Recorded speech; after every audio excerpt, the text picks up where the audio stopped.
Kawadhi nyime en ni jalup jatend piny Ngire Kithure Kindiki oseyo mokalo jatend duond bura mar DCP Rigathi Gachagua kuom medo chwalo weche mag akweda e gwengego mag Mount Kenya ka bende nolose kaunti ma Meru. Kindiki omedo nyiso Gachagua mondo miyo chwal mana ajenda mare ne jodak e gwenge makono kendo owe siasa mar akweda.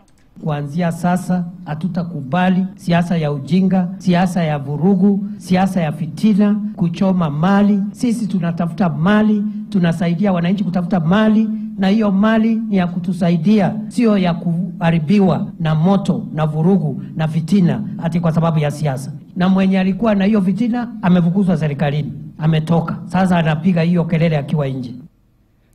Kindiki bende koro kwayo jotelo mawuok e gwenge makono mondo mi kinde ka kinde ne manano chwalo chenro makare mag dongruok ne jopiny kendo giwere kod wechego mag siasa mag akweda.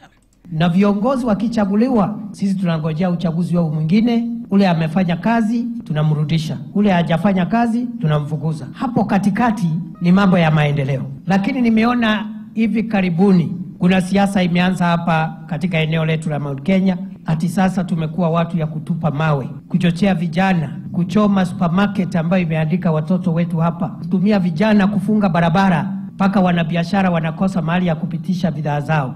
Hiyo mtindo imeanza hivi juzi. Kati ya marais ambao wametawala nchi yetu ya Kenya, Rais Ruto ni 5. 3 wamekuwa watu wetu wa Mount Kenya. Kwa sababu kama hutaki kiongozi unangojea siku ya kura unamtoa na kura yako. Penye wacho